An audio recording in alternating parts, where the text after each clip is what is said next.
भैया मला सांगा की नेमकं काय झालं काल आपण तिथे गेला होता काय निवेदन देण्यासाठी आपल्यावरती हल्ला झाला नेमकं तिथं काय झालं?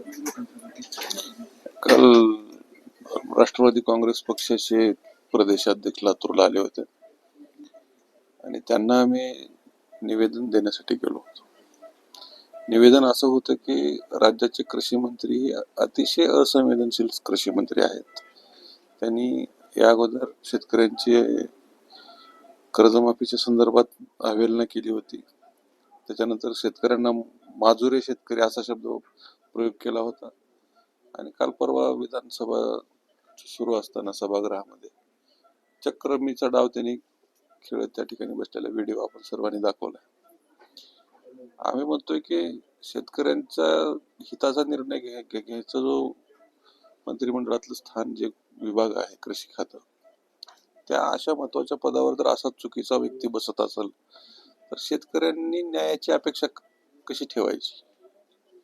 ज्या सभागृहात कायदा तयार होतो, ज्या सभागृहात धोरणं ठरतात, ज्या सभागृहातून एक निधी संकलन होते किंवा निधी त्या ठिकाणाहून वेगवेगळ्या विभागाला वितरित केलं जातं, तिथं तुम्ही काहीच नाही, तुम्ही रम्मीचक रमी खेळत बसताय. मग किती असंवेदनशील तुम्ही राज्याचे कृषी मंत्री आहात. अहो, ज्या जगाचा पोशिंदा हा शेतकरी आहे त्या शेतकऱ्याला तुम्ही वाऱ्यावर सोडून देऊन तुमचा कार्यक्रम चालू आहे. असं एक भावना आमच्या शेतकऱ्यांच्या पोरांच्या मनामध्ये आली आणि आम्ही तटकरे साहेबांना निवेदन दिलं. निवेदन देत असताना प्रतिकात्मक आंदोलन म्हणून आम्ही काही ती पत्ते म्हणजे जो काय रम्मीचा खेळ असतो त्याचे पत्ते आम्ही प्रतिकात्मक नेले आणि तटकरे साहेबांना सांगितले की बा तुम्ही त्यांना मंत्रिमंडळातून काढून टाका आणि त्यांना रम्मीच खेळायची असेल तर त्यांना घरी खेळायला सांगा आणि हे आम्ही पत्ते त्यांना देतोय. प्रतिकात्मक हे आंदोलनाचा भाग होता. त्यात असं काय आम्ही तटकरे साहेबांच्या अंगावर पत्ते नाही टाकले किंवा बाजूला बनसोडे साहेब त्यांच्यावर नाही दिले आम्ही पत्ते आणि आम्ही निघून आलो तिथून. त्यांनी निवेदन स्वीकारलं, आम्ही निघून आलो. अर्धा तासानंतर त्यांचे कोणते गुंड लोक येतात, सूरज चव्हाण नावाचं कोणी आहे ते लोक येतात, आमच्यावर अचानक हल्ला करतात. अतिशय अमानुष पद्धतीचा हल्ला झाला. मला माझ्या सहकाऱ्यांना मारलं.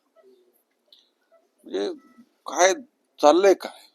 जर तुमच्या पक्षाच्या अध्यक्षाच्या समोर मी फक्त पत्ते ठेवलेत तर तुम्हाला एवढा राग आलाय. मग आम्ही निवडून दिलेला कृषी मंत्री त्या सभागृहात जाऊन जर पत्ते खेळत असेल तर आम्हाला किती राग येत असेल. त्यामुळे ही भावना आम्ही काल व्यक्त केली, परंतु चुकीच्या पद्धतीने त्या लोकांनी आमच्यासोबत व्यवहार केला. ठीक आहे, आम्ही कायदा त्यांनी जरी हातात घेतला असला तरी आम्ही कायदा हातात घेणार नाही. शांततेच्या मार्गाने लोकशाहीच्या मार्गाने जी काही आंदोलन असतील ते आम्ही सुरू ठेवू. आमची मुख्य भूमिका होती की कृषी मंत्री हटवा आणि तो हटवला पाहिजे ही प्रमुख.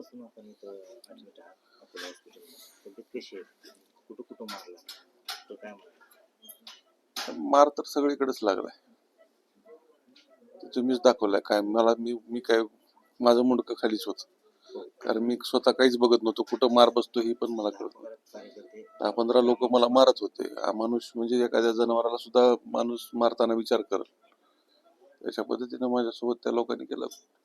मार लागलाय, त्रास होतोय, परंतु खचून नाही जाणार आम्ही. शेवटी अखिल भारतीय छावा संघटना आणि अण्णासाहेब जावळे पाटील या दोन नावाची ओळख महाराष्ट्राला चांगल्या प्रकारे राहिलेली आहे आणि ह्या सगळ्या मुशीत आम्ही कार्यकर्ते तयार झालेलो आहोत. आम्ही ताकदीने पुढे जाऊ, शेतकऱ्यांचा लढा सोडणार नाही.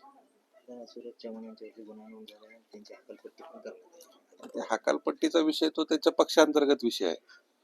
आमची काय मागणी होती का त्याच्या हकालपट्टीची? आमची मागणीच नव्हती. तो असा कोण लागून गेला त्याच्या हकालपट्टीची आम्ही मागणी करायची, त्याच्या हकालपट्टी झाल्यावर आम्हाला आनंद होणार? आमचा काय संबंध आहे?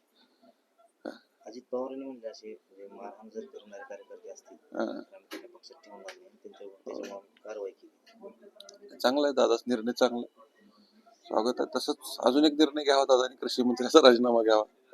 आम्ही स्वागत करू.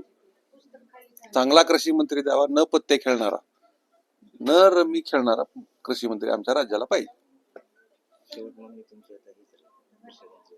हो, कारण अहो संवेदनशील तुम्ही असलं पाहिजे. अतिशय महत्वाचा खातं तुमच्याकडे आहे. इथं 750 आत्महत्या 3 महिन्यात झाल्यात. रोज वर्तमानपत्राचं पहिलं पान काढलं तर त्याच्यावर आमचे 2-3 शेतकरी लटकलेले दिसत आहेत. इकडे विदर्भात गेलं तिकडे 4-5 दिसत आहेत, मराठवाड्यात आलं 4-5 दिसत आहेत, तिकडे तुमच्या खानदेश उत्तर महाराष्ट्रात गेलं तिकडे 4-5 दिसत आहेत. म्हणजे वर्तमानपत्राच्या शेवटच्या पानापर्यंत आमच्या रोजच्या कमीत कमी 10-15 आत्महत्या असतात. तुमच्याकडे ते खाताय आणि तुम्ही जर मस्त रमी खेळत बसताय तर मग आम्ही काय विचार करायचा की आमच्या पीक विम्याचा पैसा चालला कुठं? आमच्या शेतकऱ्याला पीक विमा मिळत नाही. मग आम्हाला संशय येतो पीक विम्याचा पैसा कृषी मंत्र्याच्या रमीत चालला. हे चुकीचं आहे. आमची सरळ भावना आहे. शेवटी आमच्यावर त्यांनी हात उचलला, आम्ही त्याचं उत्तर कामातून देऊ. शेवटी चळवळ आहे, लोकांचं ते ह्या सगळ्या गोष्टीवर लक्ष आहे. महाराष्ट्र बघतोय. तुम्हाला सत्तेचा माज काय तुम्ही दाखवला, परंतु शेतकऱ्यांचे पोरं तुम्हाला आता तुमचा माज उतरल्याशिवाय राहणार.